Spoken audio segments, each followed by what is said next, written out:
Hello. Welcome to episode 3 of Unfiltered Filmmakers. We haven't been canceled yet. We're trying. Go ahead and introduce yourselves. Chris Leto, Reaper Films, director, producer. I think I'm a nice guy. I try to be at least. So that's about it. I don't really do much else. Ricky Garcia, gaffer DP, videographer, freelancer, and that is it. That's it. That's it. That's it. So We're exciting. Yeah. I am Beux Leto, cinematographer, now director after this past weekend. We shot a pretty fun little short that Ricky wrote and filmed. What's it called? What's it called? I forgot. It's called Remnants. 2023. Yeah, I just wrote it. This was at a point where I didn't know too much. I was just starting out in film, and I wrote like a couple of scenes into the script before the story actually started. It's kind of weird. But yeah, should be pretty cool. A little like noir type thriller. Yeah. Short, sweet, punchy. Feels like a TV crime series. Nice. That it did. I would describe it. But it was Definitely fun. could be a good little intro for something longer. First couple scenes of a movie. Yeah, for sure. So we have some stuff planned today. But before I get started, I wanted to share some things that I found. Chris, I know you're not an anime watcher. Ricky, I don't know if you watch much anime. No. So 2 movies in the past month, 2 anime movies have hit theaters. They have Chainsaw Man. Chainsaw Man is in theaters now, and then Demon Slayer, Infinity Castle. They have both made their budget back plus more. Chainsaw Man is currently at 140 million worldwide, 33 or 31 million US and Canada. Guess what their budget was? 10 mil. 1 million. Around 41 million. That's a Chainsaw lot. Man, 670 million worldwide, 133 million gross, Canada and US. Their budget was 20 million. So in a time where most of these high profile name actors, multi-million dollar movies, hundreds of $1 million movies that are making their budget back, we got anime movies crushing it. But how long did it take Chainsaw Man to be known to where a lot of people would go see it? Like, how long is that anime been So around? Chainsaw Man's a newer anime. So is Demon Slayer, actually. Within the last 5 years, probably, they both have become popular. And There's where do only you one see it? season of Like, are Chainsaw they on Man. streaming or? Yeah, can you watch episodes? Crunchyroll has them. Hulu has Chainsaw Man and Demon Slayer. Mhm. Chainsaw Man only has 1 season so far. This is technically the second story arc in the movie form. And then Demon Slayer, this is the finale of the story. There's like how long are the 5 episodes or on streaming? 6. Probably about 25, 30 minutes, I think. Normal cartoon anime episodes. And how long was the movie? I want to say, let me see, Chainsaw Man was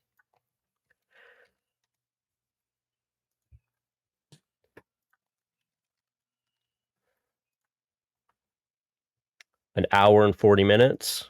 Right. So why does it take $20 million to make an anime movie? Because the time, the amount of crew going into it, you're paying multiple studios to work with it. So it's not just one studio doing everything. They're outsourcing, very much like the Marvel movies will do with VFX. They have 20 different studios working on it. Gotcha. Demon Slayer was 2.5 hours. That movie was 2.5 hours long? Yeah. And there's going to be 2 parts. But it's the finale of the whole story everything. into 2.5 hours. Yeah. So it's basically 2 seasons worth of content for the finale. Yeah, so they have their seasons and shit too outside of it. Yep. So much story to tell. Yeah, no, I started Demon Slayer a while back. I didn't really get into it much. And then I started Attack on Titan. And Chainsaw Man's a good one. I like Demon Slayer. The art style's super cool. And that started from a very small in-house animation studio and just blew up. Mm-hmm. So like by the time they were, I think, halfway or just finishing the first season, the story was done. So the book was completely finished. So they had a full story. So there was a finite ending. But I just thought it was crazy. I saw it is crazy how much money they were making. Right. And then seeing like the Smashing Machine with The Rock losing money. Do we need to start doing animated films? Everything's flopping, man. Maybe. Might have to. The problem is, you know, you go to the movies, and I love going to the movies because I like seeing things on the big screen, the sound, you know, this reclining in your seat, chilling out, escaping the world for 2 hours, whatever it is. Falling asleep. I think, fall asleep. I always fall asleep. I watched Begonia yesterday, and I was falling asleep. I think Jaden hit me probably like 6 times. The first hour and 15 minutes was a slow build up to a bizarre, batshit crazy last 45 minutes.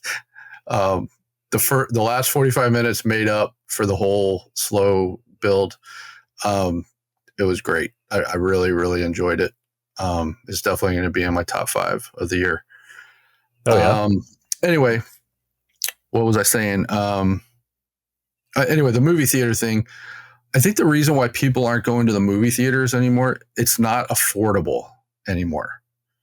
You know, if you go to a movie, just you and one other person, like say you and your wife or girlfriend or whoever goes to the movies, you know, it costs probably $15 to $18 to get in per person. So now you're at $36 just to get in the door. Popcorn is like $10 for a bucket. The drinks are like $8 for a Slurpee. You're dropping $60, $70 to go see a movie. And people are like, why would I do that when I can just wait a month and it'll be on streaming? You know what I mean? And it sucks that that is happening. Apparently, American business owners think that if their business isn't doing well, raising the price and making the portions smaller is the answer. And I can tell you that's not the answer. I think lowering prices is going to be the answer. Get more people in the door. The Walmart way of thinking, you know, make pennies instead of nickels on your products, but sell a lot of them.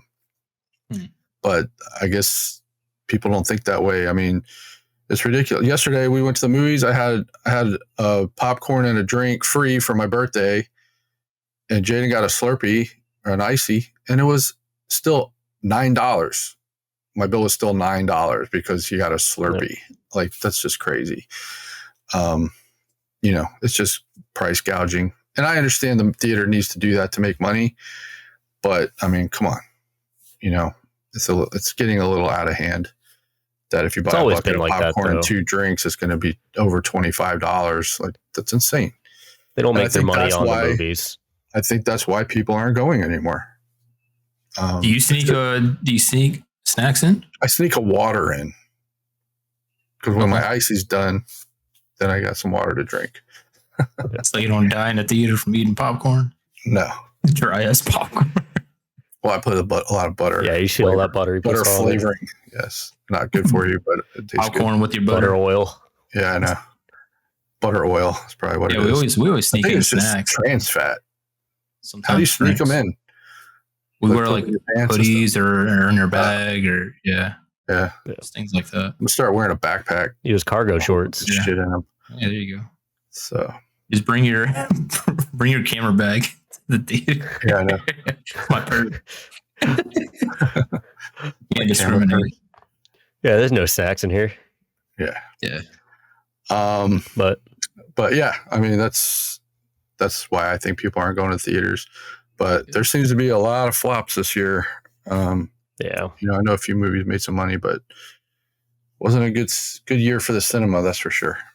I think that's why they're doing a lot of like the throwbacks, like they're showing like older movies and more foreign films and things like that. I don't know. I mean, they've been doing that for a couple of years now. Yeah, but I went and saw Spider-Man 3. I mean, here's the thing: I go to the movies on Tuesday in the afternoon at like noon, 1 o'clock, and I go then because there's hardly anybody there, and I don't have to wait in line. I don't have to sit next to people, and that's when I go. But I haven't been to a theater on a Friday or Saturday in a really long time, so I don't know how busy it is. Like, I don't know if the movies are selling out or what. But you know, me and Jaden saw Spider-Man 3 re-release a few weeks ago, and we were the only ones in the whole theater. So, I don't know if the later showings, if people were going, but that being said, we went on a Thursday night Spider-Man when they released them, probably like 6 months ago. They released them, and we went and saw Spider-Man 2, and the theater was full. It was That's like the best one. It was completely full. Like there was no empty seats. So, you know, I guess does work, the re-releases. But I don't know. It's just everything sucks right now. So the ticket price is the same for re-releases? No, and that's the thing, you know. So I have the AMC A-list pass where you pay $26 a month and you can see, I think it's 4 movies a week now. And I'm like, who the hell's going to see 4 movies in a week? Yeah. Anyway, so we have the pass, and when we went to see Spider-Man 3, the pass didn't work. Like we had to pay. Oh, really? Yeah. So, the Regal Pass lets you go see them. I know. For part of it. I missed the Regal Pass. Yeah, it was I do too. Way cheaper, and it was a lot better. But yeah, so we had to pay. So we were like, well, let's just buy a ticket to Roofman, and then we'll just go figure out. And they don't put the name of the movies on the marquee anymore to keep people from sneaking into theaters.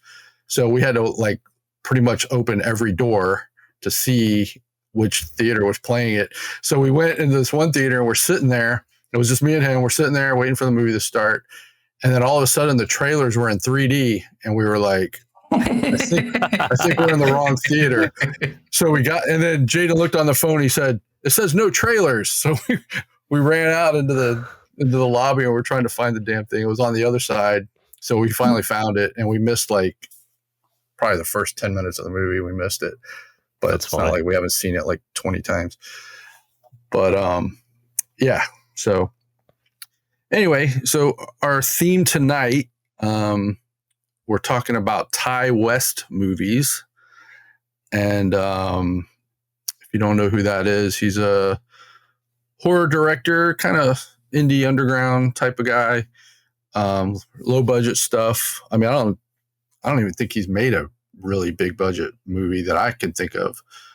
But he started a while back, probably early 2000s, maybe. Is that right? And probably, yeah, around that time. You know, he's got a few of my favorites. But yeah, so we're going to talk about him tonight and some of his movies that we really like, and process, and, you know, things that we notice how he made things certain ways and to keep the budget down. So should be interesting. Yeah, he has been around for a while, but I think really porpoised in the last couple of years to become like a well-known name, right? With X, Maxine, and Pearl, right? I think that like those really just set him, yeah. I mean, people knew who he was. He's done things, does a lot of TV spots, but those are like his 3 like masterpiece movies. Right. And they put Mia Goth on the map, I think. Mm-hmm. I mean, she had done some stuff before. I think she was in the Suspiria remake. But I think those 3 movies really launched her into some other roles. The cool thing about the first 2, X and Pearl, so if you haven't seen them, X is a movie that takes place in the 70s, and it's these group of people, and they rented a farmhouse from this old man, and he had a house in the back of his house that he rented out, and they went in there to make a porno. And, you know, all this crazy stuff happens. So anyway, so there's an old lady in the movie that is really creepy, and a lot of stuff happens with the older couple. And so Pearl is a prequel to X, and Pearl is pretty much about the older lady when she's young. And then Maxine is the 3rd one in the trilogy, and that takes place after X, where the main person, Mia Goth's character, moves to Hollywood, and she's trying to become a star in Hollywood, and kind of her travels and what she's going through to try to make it big in Hollywood. And there's a serial killer going around at the same time, and a lot of stuff kind of converges to round out the movie. But the cool thing is, so when they did X and Pearl, they had the same property that they used for the movies, both of them, and they were both made for $1 million. And they had some pretty known people in it. Brittany Snow's in it. Brittany Snow, Jenna Ortega. I mean, this was before Jenna Ortega kind of blew up. They shot them back to back too. Yeah, they shot them back to back. So that was kind of cool. So they released them, what, a year from each other? Or so it was like the same year. 2020. Yeah, I don't think it was a year. Yeah, I think X was March, and then Pearl was like November. Yeah, and then Maxine was probably about a year later. About a year, yeah. Maxine had a bigger budget. They didn't disclose what the budget was. Maxine had $1 million. Nah, it had to be bigger than I'm looking at it right now. Maxine had $1 million budget also? Yeah. Let me pull it back up. I would have guessed probably 8 to 10 million. That's what I would have guessed. But I just thought that was cool. Estimated budget $1 million. No kidding. Yep. So we made 3 movies for $1 million each. It's pretty good. So, and the movies, they had to have made money. I mean, they were pretty popular, I think. Yeah, they were all in the green. But the fact that he did 2 movies back to back, shooting in the same property, was genius. I mean, both of those movies were pretty much one location movies. I mean, there was a couple scenes like in a grocery store and a gas station. And then Pearl, there was a scene where she was in a town with the movie projector guy. Yep. But they pretty much take place all in the same location. A lot of that was shot during COVID. Oh, really? So, yeah. So that was the easy way to have a closed set. Sure. And actually work. Right. And film. Right. So that was a amazing use of his budget. And I see filmmakers that are just like, oh, we need $300 million to make a good movie. And it's just like, you don't need that. I feel like Ty West is like the Hollywood version of what we do. We're very small. I mean, by Hollywood standards, $1 million is nothing. Like, people are probably like, how the hell did you even make a movie for $1 million and get it released in theaters? You know what I mean? It's got to be hard. But which was your favorite, Ricky? Mine, I mean, I'm probably always going to go with X, just not for being like the first one that I've seen out of them, but they, like, for one, I like how it felt like very dark at times when they're shooting in the house. Mm-hmm. Really, like, the only thing they kind of exposed for was like the exterior, where you could see like the windows and like the doors. And there's just obviously a little bit of light to give you some detail and inside the house as to what's happening. But there's also some parts where they use frames within a frame, like the opening shot where it like comes out of the barn and it reveals the home and it's got the sheriff's kind of talking over what happened. Right. There's some, I like the aspect that they had a crew there shooting something and then they get killed, you know, that's something cool to see too. It was like, hey, the cameraman died and, you know, the sound girl's in the basement. Like, there's a lot of cool aspects that they kind of tied into it. Obviously with Mia Goth playing that character and then her and the old lady kind of being one of the same, right? It's obviously played by the same person. Yeah. But I thought that was a really cool thing to see, her playing two parts in one film. Right. And then a lot of the editing in the film was cool too, where they kind of did like the split frames, and they did this very specific thing that I noticed like through a couple of scenes where they would take just like one frame from the next scene and then cut it into the scene that's playing. And they would kind of do this jittery thing or like play over and then it would go into the next scene. Right. And I don't know like what the intention was of that, but I felt like it was really effective in overall piece. And I asked people about it. I'm like, did you notice that part? I'm like, no, I didn't notice. I didn't notice it. So now I have to watch it again. Yeah, like there's some specific scenes when like her being Pearl, her dad on the TV talking. I think it's Pearl's dad. I don't remember. Like I know in Maxine, it's like Pearl's Maxine's, dad. That was Maxine's father. Well, no, it wasn't Pearl's dad. It was Maxine's dad. Maxine's dad.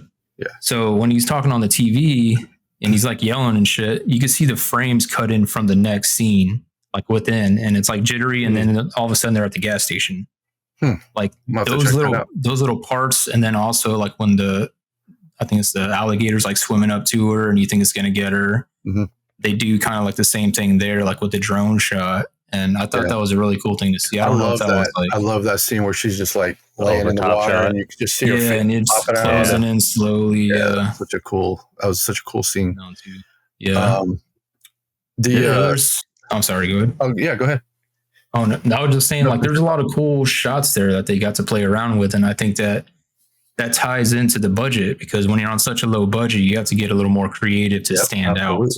For sure. And I felt like they really nailed that, like with a lot of their shots, a lot of their tracking shots, and their lighting was more experimental, and the editing was experimental. And, you know, I felt like the kills were fun too. Yeah. You know, the guy's in the barn, he's like in his underwear and he steps on a nail or something. And then he peeks through the hole, and then her pitchfork comes through. Like there were just fun kills in there. The one in front of the truck with the van spraying on the headlights. Yeah, when Blue Oyster Cult. It's such a gimmick shot, but like it was done so tastefully. The way it changed the whole color frame as the blood splattered.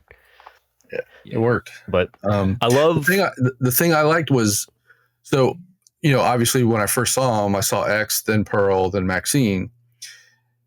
And then the next time I watched all three, when I think Maxine came on Max, I went back and watched all three, and I watched Pearl first this time, and I noticed in X, I saw so many like little Easter eggs from Pearl that were in X.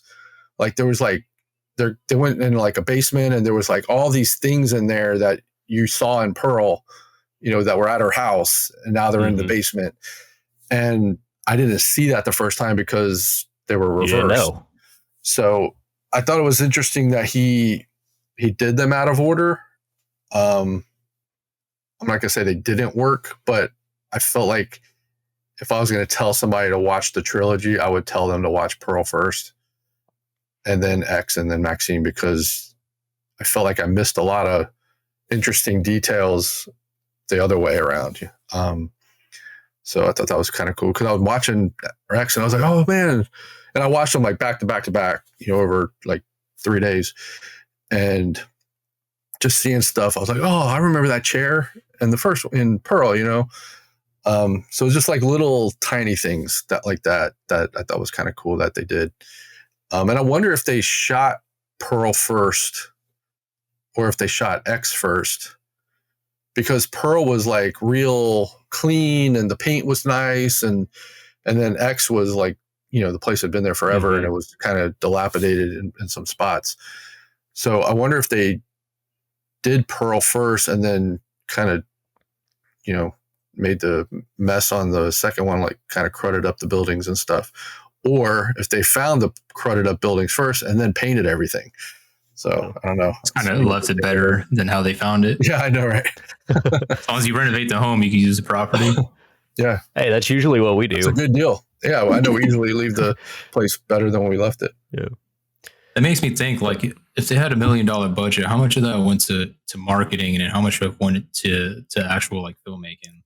Right. I mean, I don't think there was much marketing. Saw maybe a couple trailers.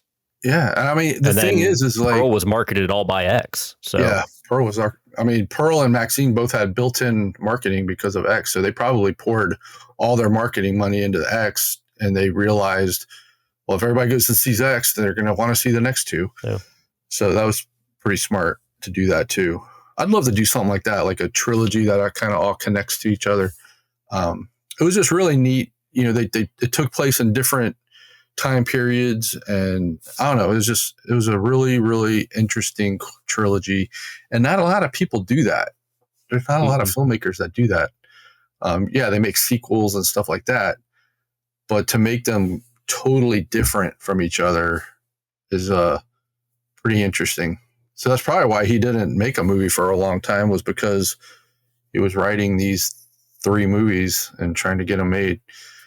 And in that time, he did a couple shows and whatnot. Yeah, he does like 1 episodes of different shows and stuff, which is a lot of people do that. A lot of directors. But yeah, they were cool. So he also did years back one of my favorite movies. I've probably seen it 5 or 6 times. House of the Devil. And it's so funny because I watch it and I'm like, I don't know why I like it so much. There's just something about it. Like it's raw. It's very charming, is what it is. I think he's big into period pieces. The House of the Devil takes place in the 80s. X takes place in the 70s. Pearl takes place in probably the 20s or 30s. Yeah. And then Maxine takes place in the probably 80s or 90s. 85. 85. Yeah. So, he's big in the timepieces, which I love timepieces. I would love to make one, but it's hard to make those with $5,000. Yeah. We need a lot of resources the Devil for that. Has just got that thing about it. I don't know if it's the actress. I don't know if it's the way it looks. The subject matter. There's really not a whole lot going on in that movie. It's a girl that goes to babysit some guy's mom who's sick, and you never even see the mom. And it's just her like sitting around eating pizza and talking on the phone, doing homework. There's really not a lot going on. But then it really picks up, I'd say, the last 15 to 20 minutes of the movie really picks up, and it gets pretty crazy, pretty creepy. Great casting. What's her name? Is it Amanda Donahue? I think that's her name. She hasn't really done a whole lot either, but I thought she was great in that movie. Jocelyn Donahue, that's it. And Greta Gerwig was her friend in the movie, Free Barbie. She's a really talented director. Lady Bird and Frances Ha. She just did Barbie, which blew her up. But a super simple movie. We could probably make that movie for $1,000. It all took place in the house. So the funny thing about that, a dorm, a courtyard, and a house. That's pretty much it. The funny thing about that is we have our movie that we made over summer, The House Sitter, and it was a movie that we put together in 2 weeks, shot in 3 days, had the whole thing cut together in a month. And I started writing it. It was the first thing I wrote ever. And I sent it over to you, and you're like, this feels like House of the Devil. I was like, we're making House of the Devil. So we're making House of the Devil. So then I started watching House of the Devil to kind of make sure I'm staying far enough away from it, but taking inspiration from it to get that feel, because that is such a good movie. I think we did. Yeah. So just things like that. When you're writing something, do you like to watch movies that are around what you're trying to write, or do you like to watch movies that you like to kind of take things from that? And taking things from that, like, how do you go about that? I mean, I don't write a lot. I write out of necessity. I don't really like writing. I like coming up with a story and different things I want in the movie, and have somebody that really writes good do it. And I've done that. You a do few write times. a lot. I've done that a few times, and I write out of necessity, but I wouldn't call myself a writer. I think my stuff is okay. I don't think it's great. I do know a couple writers that are really, really good, and I beg them to write stuff for me. But you know, wow. Sorry, phone's not on silent. Silence your phones. Every single set we're on, his was the first phone to go off in the middle of a take. Take two. But yeah, I always draw inspiration from movies that I like, or if I have an idea for something like Creeper in the Woods. I was writing that, and I was kind of basing that off like Hills Have Eyes, Wrong Turn, that type of stuff, where you got a couple hillbillies in the woods and they're tracking down these people that they're going to kill them. But yeah, I always do that. I always get an idea, and then I figure out what movies are like that, and then I'll watch them, and I'll definitely take stuff from them to put in mine, whether it's a line or a scene, or, I mean, I can't tell you how many times we've killed someone in a shower, because I love Psycho. It's one of my favorite movies, and that scene is so iconic, and I try to recreate it. And I mean, how many times have we killed somebody in a shower? 4 or 5 times. And it's always, at this point. And it's always similar to that. It's always similar to Psycho. It's not a direct ripoff. Psycho Science is a little different. Yeah. It kind of, I mean, multiple it's angles, definitely different kind of weapon and shots, whatever. Yeah. But still playing with the shadows, playing with the angles. Sure. Getting the drain shot. Right. So yeah, I definitely do that going into filming a movie too. Like, I will watch things that are kind of like the style of what we're feeling, or things that are along the same storyline, to kind of see shot placement, how they set up the lights, camera movements, just kind of decipher what they do and how it could possibly work on what we're doing. Right. I think I'm big into stealing shots. Like I see a shot and I want to do it. And we've done that a few times, like on Cheerleader Sleepover Slaughter. We did the Conjuring shot where she's running and she's upside down, and she runs under the camera and it flips to right side up. We did that shot. We also did the Scream. We did the Scream shot. Shot where she's in the doorway and it just pulls out. Yeah. The Jenna Ortega one. Yeah, it was kind of like Dutched, and then it was pushing in as she was in the doorway. We like reversed it, because the Scream shot is she opens the door and then realizes she's in the house, and it pulls all the way out. Right. We pushed in. I think we pulled out and then pushed in. If I remember correctly. I think we pulled out and then pushed in. I haven't seen that in a while. Yeah. But yeah, I mean, just stuff like that. Yeah. It's called borrowing. Tarantino's the master of ripping off stuff and making it his own. Borrowing? But I mean, are you going to give it back though? Why would you borrow? You just steal it. Yeah. We give it back in the form of entertainment. And he's even said that. Yeah, and Tarantino's even said that. I steal from everybody. Everybody does it, man. I mean, I think eventually you're going to end up using somebody that someone else has already done. And you could do it better. That's the only thing, is you have to do it better. Or try to. Yeah. Or try to, yeah. Like, you probably won't do it better than like professionals over there, but still. Yeah, it's hard to mock a $100 million movie and make it better, but Yeah, we try. it's a form of flattery, though. Like you yeah, really of course. like the Yeah, of shot. course. Yeah, Yeah, you try to shit. mimic In House Sitter, when Christina's running from the killer in the house, like we stole that from Scream, the first one where Drew Barrymore's running from the killer in slow motion. Yeah. And he goes to stab her, but she didn't get stabbed. Yep. Yeah. It's just that's what we do. I mean, I think all filmmakers do that. Steal shots, take lines. I read the script for Die Delta Pi 2 that Sean wrote, and there's 3 lines that are completely word for word ripped off from other movies. So, Oh yeah. yeah, completely. So, I mean, it is what it is. Everybody does it. So, I think it's I would say an artist thing to do, but I think a lot of people do that in every field. yeah, of course. Yeah. Painting, anything, music. Shit, business. I mean, how many music capitalism things sound the same? Yeah, music, artists, like Yeah. all types. Sampling. I mean, goddamn, Yeah, hip hop and rap sampling's- sample other Yeah. artists' stuff all the time. I mean, Yeah, every guitar riff eventually it's going to come back around. exactly. It's going to sound the same.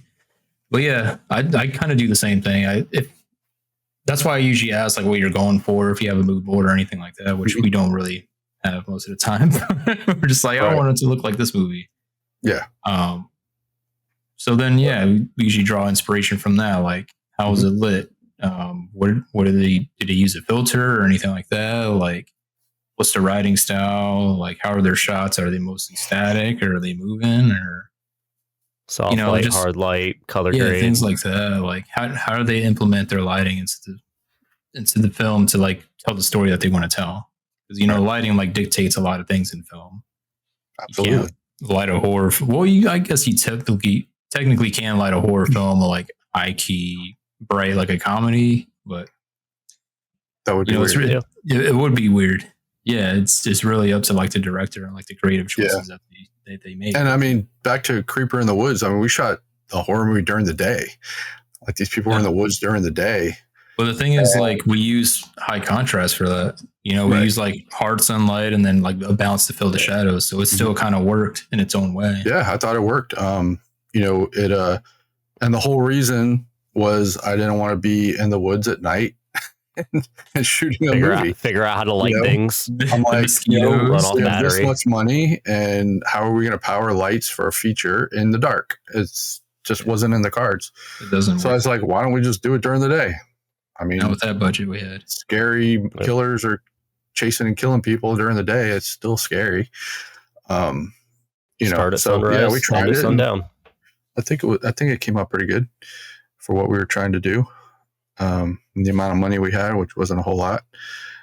But yeah, I mean, and then Bombshell Butcher, we wanted that stylized lighting, kind of fluorescent lighting, The bisexual lighting, if you will. yeah. So that neon-y look when she was the butcher, All-inclusive. and Yes. I think we had some cool stuff in that. You can watch the Bombshell Butcher on. Oh, hey, you promoting? Hell yeah, What? watch that on the Plex app for free. Are we getting ad revenue for that? But yeah, I mean, I think our last few movies we've done a lot with lighting, and Ricky's just like come so far with what he's able to do with pretty minimal stuff too. I mean, you have like a ball light and a moonlight and a couple little handheld lights. I mean, that's pretty much what you have to work with. Usually at most we're using 3 lights and a hand light. 3-point lightings. Yeah, And, 3-point lighting and something looks like great, something you can Hollywood. Just keep it simple, Yeah. especially on the budget we're on. Like we don't have time to. We have make to do it these that way. Yeah. Crazy So, lighting. I think we've proven, especially our last couple movies, our last 3 probably, that you don't really need a lot of money. You just need people that kind of know what they're doing and trying different things and finding people that'll work cheap, that want to be in movies. Keeping the same crew, I think, is huge, that we have the same people on the crew every movie, because everybody knows what to do, what they're doing. on House Sitter, I felt like I really didn't do much. I just pretty much watched the monitor, and you guys kind of ran the show on that one. And if I saw something or wanted a shot or whatever, I'd say something. But, you know, we had some pretty talented actors. And again, the crew is so cohesive now that I really don't have to say a whole lot on set, which is nice.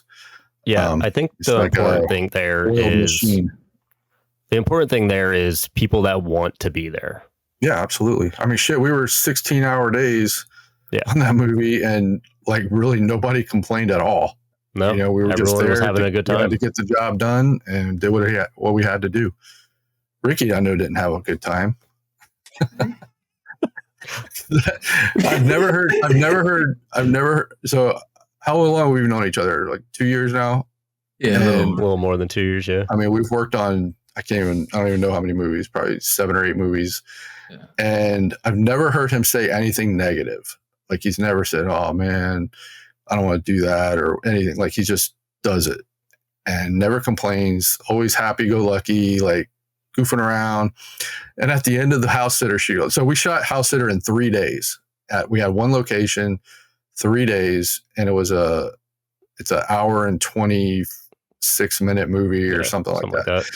And at the end of the shoot, we're packing up, and I looked at Ricky and I said, "If I ever say we're shooting a movie in 3 days again, just kick me in the balls." And he said, "Yeah, that shit sucked." And I'll never forget that he said that. And I was kind of like, wow, like I got him. Wow. Like I made Ricky, I broke him. But that was a rough shoot. I mean, it's like 2 a.m. and we're like, shit, we still got 4 more scenes. And they were like big scenes. And I don't know how we got through it. Like it was rough. You know, I think the biggest thing that bugged me was we had a good time. Was the staging. Like where we had to stage was around a dinner table, and I had to like maneuver in and out of chairs to grab my gear, and then in and out. Like, where's this piece? Where's that? We used the whole house that we could. Yeah, we used the entire house. Yeah. So there was no staging room. It was hard to like maneuver equipment and lights and figure out where to shoot next when everything's like in this little space spot that you had to like jump over wagons and all kinds of shit to get something, you know? Yeah. It was rough, but you know, we got through it, and I think it's a cool movie. It's fun. It's a fun movie. We had some good performances, and like I said, nobody complained that whole time, which is amazing because I've been on sets where they were that long, and that's all I did was complain because I just want to go. I mean, there's a point where you're on a set and you're having so much fun, but then there's a point to where you're just like, all right, I want to go home. And everybody's point is different. Mine's usually around 10 hours. I'm like, I'm done with this shit. I just want to quit. When do we ever just go 10 hours? It's rare. We do. We usually like 10 to 12 hours mostly, but 12 to 14. Not on House Sitter. That's for sure. Good. Now that first night, when we were getting like 3:30, 4 o'clock, doing literally like the end of the movie. Yeah, that was ridiculous. I was struggling there a little bit. Everybody was struggling. Are you kidding me? I was like, I'm hurting, running up those stairs the whole day. Yeah. Camera's heavy. You can see Adam on the BTS video. He's like, we're wrapping the first day, 4:30 in the morning. Then you can tell he's just like. He's just like soulless Adam. Yeah, exactly. No soul. The soul has left his body. Just eyes. Yeah. It's peering through. But I don't know. It's fun. Yeah. I always, I talk to Sean Donahue all the time, every day, and most of our conversations lead to why the hell do we do this? We're idiots. There's something wrong with us. But I don't know. I just like creating stuff with other people, I guess. I mean, if I like creating stuff myself, I would just like be a painter or something. I don't know. Yeah. But I like getting a group of like-minded people together and creating something that people can watch on a TV or a theater or whatever it is. like that whole process. People are like, oh, I hate producing. I hate editing. Like, I like all of it. I like all of it. There's nothing that I'm like, yeah, I don't really like doing that. It's not work to me. Well, you say it all the fun. time. We're just playing make believe with our friends. Exactly. That's what we're doing. But people can watch us play make believe. Yeah. And, I think we've created a little fan base, and it amazes me that we do our little campaigns. We sell producer credits and whatever else, and people donate to our films. And that is like the ultimate thank you. When someone gives you money to make another movie out of their hard-earned money, they give it to you to make a film. And that is it's a great feeling that someone believes in you that much that they can give you $150 or $200 or whatever it is to put that towards your next movie. And I don't know, it's so cool. I get so excited when someone reaches out to, hey man, I want to get one of your producer credits. And I don't even know this person. Like the short we just did, I only knew like 3 people that donated. I didn't know any of these people. There were people that friend requested me, I friended them, and then they messaged me and said, hey, I want to donate to the movie. And it's crazy to me that's like that. But and you have really the people that donate to multiple campaigns. That means they like the one that we just did, so they want to help us make another one. I mean, I have a handful full of people that donate to everything we do. Yeah. Everything we do. But then there's always 6 or 7 new people that I don't know who they are. They just friended me on Facebook and they message me and we chat a little bit about who they are and what they're doing and what they like about us. And hey, I just saw your movie, blah, blah, blah, and I really liked it. So I'd like to help you out with the next movie. Amazing. So it's just so cool to me that happens. This indie support, I guess. So it's mostly horror people, man. Like the horror community is, I call it like a cult, but it's more like a huge group of people that like to talk about horror movies. They like to support each other. I mean, there's people that'll watch everything. Like I met a guy today. He messaged me and, we're doing Die Delta Pi 2 and he donated to our campaign that we're running right now. And I asked him, I said, hey, did you watch the first one? He's like, yeah, hell yeah. I own it on Blu-ray and DVD. It's like amazing. And that's a movie we made in 2011. 10 years ago. 2013, more than 10 years ago. 2013, we made that movie. And he's just all excited that we're making another one. So I don't know. That stuff just makes me feel good. And it's pretty neat. So get you all warm and fuzzy.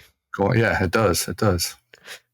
So, and then I can relay that to you guys that are actually making the stuff, like creating everything that we see on the screen, the lights and the shots and the actors and the sound and everything that goes into the music person, everything that goes into it. Everybody's got a little piece of this little puzzle that we're doing, and we create it all, and then we throw it out into the world, and people can actually watch it. And it's pretty neat. I'm excited for this Die Delta Pi 2. Are you? Yeah, because it makes me want to top the first one that you did. Oh, yeah. I mean, the first one's one of our bigger movies that me and Sean did together. It might be the biggest movie that we've done together, actually. It's got a nice little following. We're raising money right now for it. We're shooting it in March. That one, we actually had a lighting person that kind of knew what he was doing. So I think everything looks really good. However, that was the second movie that I shot in my life and a lot of camera mistakes in it. But I think it's probably the second best movie that I ever shot. We got some really nice stuff in that movie. Great effects.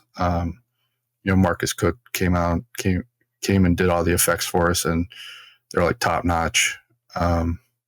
So as long as we can get the effects right and the shots right and the lighting right, I think it'll be all right. I think it'll be cool. So the sound, definitely be fun. Sound. Yeah, our sound should definitely be better on this one. So, If you record externally, then I'll sync up the audio. Get Yeah. everything lined up. you want to do externally? I think that's the best way to capture it. Yeah. Yeah.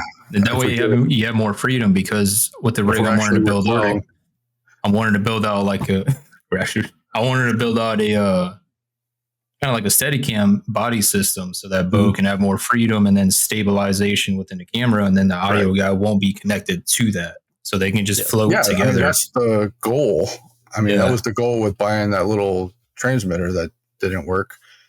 That was the goal, is to free up our sound person. So that's up to you. I mean, if y'all want to do it, though, I ain't syncing. I was thinking about it the other day.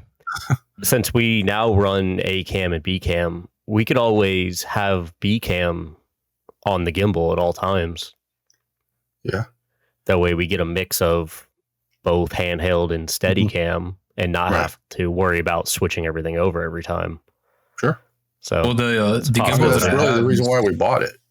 Yeah. Was to help with time, and if we were doing Steadicam walking shots or whatever, it's already set up and ready to go. Yeah. So you do that too. I was going to say, like, the way I set it up on this gimbal is it'll be like universal. So whenever we're ready for a gimbal shot, you just balance it. Whenever you want handheld, you just like disconnect and then throw some handles on it or whatever, or if you want to like shoulder rig, or I don't know, tripod. All the plates will already be on there, so you can just interchange everything whenever you're ready to use it. Because I mean, it's not, from my experience, it's not like we're ready to shoot like immediately. There's usually like 10 to 15 minutes in between each shot. Sure. So that's enough time to like set up camera for the next thing. The only thing I see us running into is like not having that follow focus system to be able to like pull focus on those cine lenses. Right. So that's something that I have to look into to get working. But other than that, like, everything should flow pretty seamlessly. And yeah, like I said, like, recording audio externally is going to give us the best audio we can get from these scenes, or not scenes, these films and all that. And yeah, keep lighting simple, keep it soft from what I see, depending on what mood you're going for. But like, it shouldn't be like overly complicated, not for the budget that we're at. Right. Yeah. Keep it simple, stupid. Basically. So, but yeah, so we're raising money for that. If you're interested in donating, getting a producer credit, just message me or Sean Donahue, and we'll get you set up. So, what else?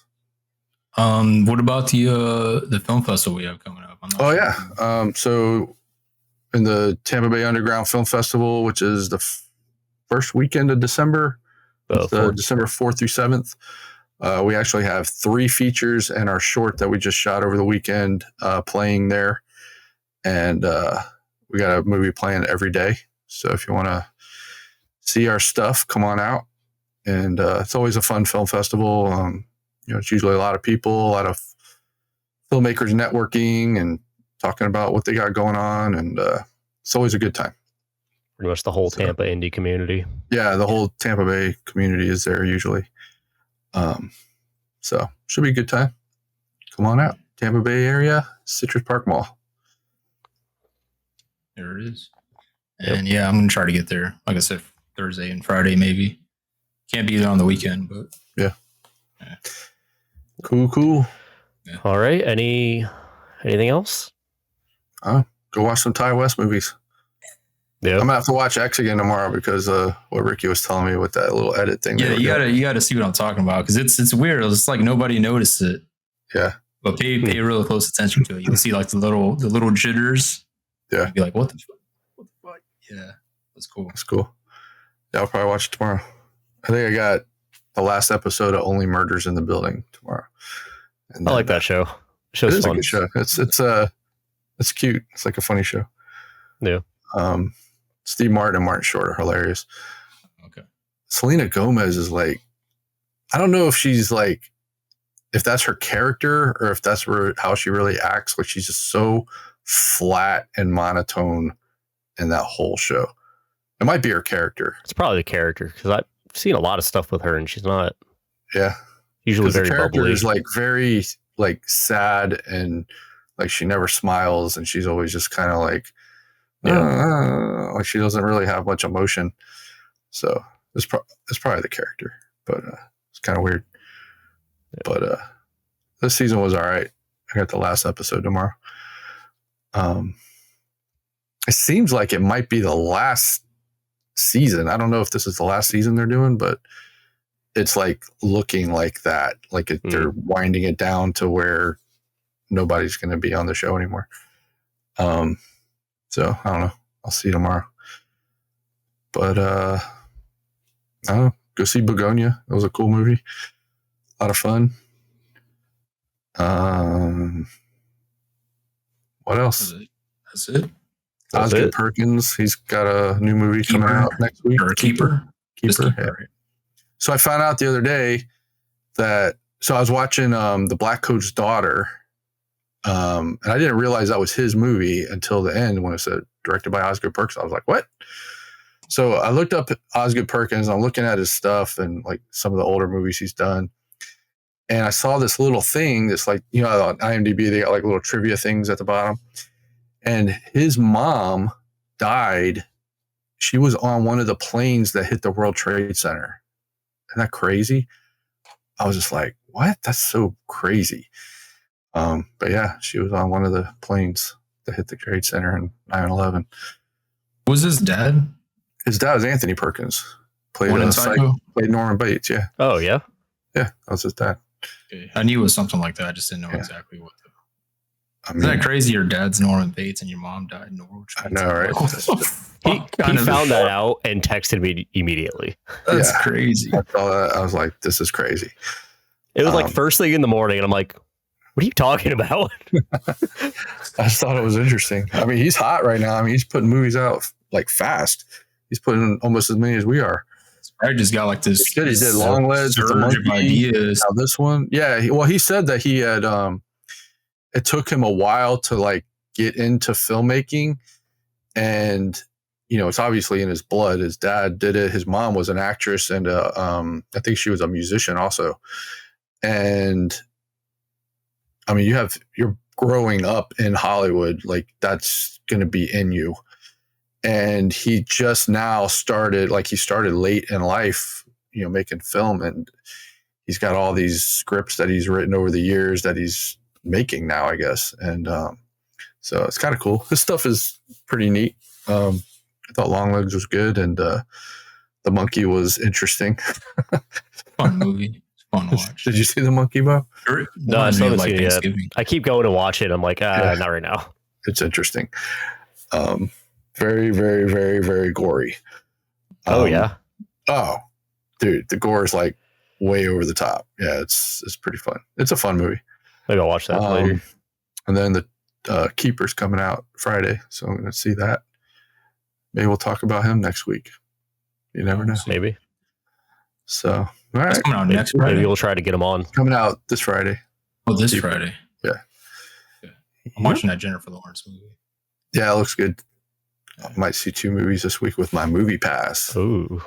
I only use one at a time. I only use it once a week. This guy's always here, dude. I need to go home.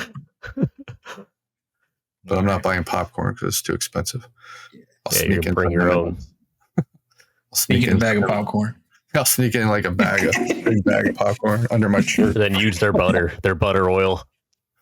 That'll show them. Yeah. Sir. You can't bring that in here. So, all right, cool. Yeah. All right. Let's wrap it up. Ricky, tell people where they can find you. I am mostly on Instagram. I post a lot of BTS stuff with my videos that I shoot, some content that I create there. My Instagram is _R Garcia 91. You can also find that on TikTok and YouTube under the same. Chris? Join the Reaper Films group page and the Unfiltered Filmmakers podcast page. We just put that up last week, and we're getting flooded with people. Facebook groups. They're both Facebook groups: Reaper Films Horror Productions and Unfiltered Filmmakers podcast. Join both. Subscribe to the YouTube channel, and we'll love you. All right. My personal is Beux _ on Instagram. I post some behind the scenes stuff and just everyday stuff, photography stuff, things like that.